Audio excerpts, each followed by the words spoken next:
Heaven doesn't do random. If you're chosen, you were built for this. Imagine walking into a room where every test taker has dropped their pen, faces frozen in defeat, except you. The final score is 100%. No curve, no mercy, no second chances. You didn't just pass, you conquered. But here's the thing. This wasn't an ordinary exam. This was divine. This was heaven measuring. Not your knowledge, but your endurance. Not your talents, but your transformation. Most people think being chosen is about faith. It's not. It's about survival. And if you're still standing, congratulations. You weren't just tested, you were refined. Now don't get it too comfortable.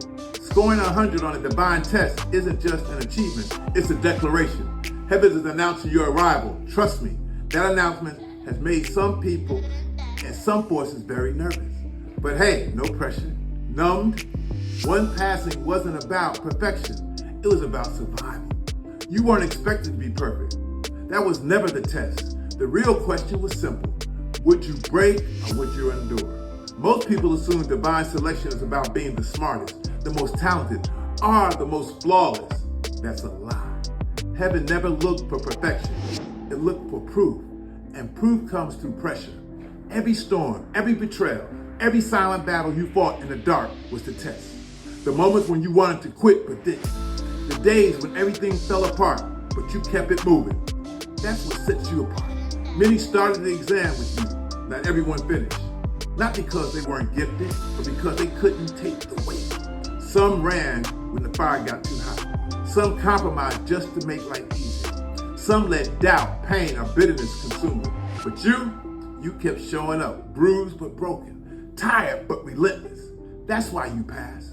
This wasn't about skill, it was about survival. Heaven needed to see if you could carry the weight of what's coming next. The next level isn't for the faint of heart. It's for those who have been tested and proven unshakable.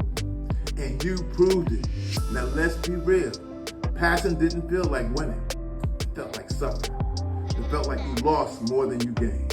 It felt unfair, as if life kept taking and taking without giving anything in return. But that was part of the process. The stripping, the setback, the nights that made no sense. It wasn't punishment, it was qualification. Heaven wasn't trying to break you, it was trying to make sure you wouldn't break when it mattered most. Say no. You didn't pass because you were the best. You passed because you endured what others couldn't. And now you're ready for what they'll never see coming. Number 2, your wounds are the proof, not your words. People love to talk about their victories, but heaven doesn't validate words. It validates wounds.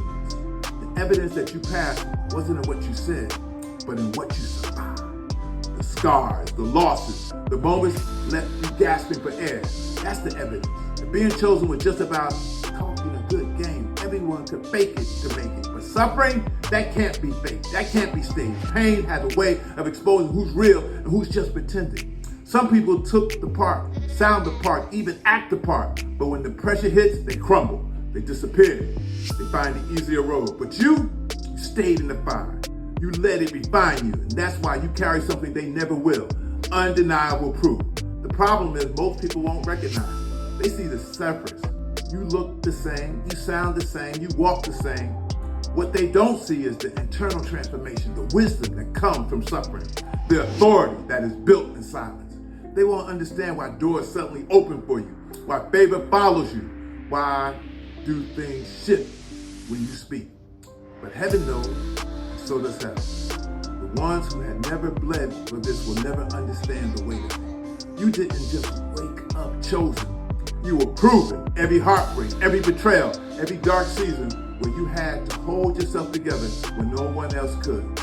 That was the test. And the fact that you're still here, still standing, still moving, that's the answer. Some people will question you. Some will doubt your calling and challenge your anointing and try to undermine what's in your life. But let them talk. You don't need to explain anything. Your wounds already said it all. So let's rebuild the city.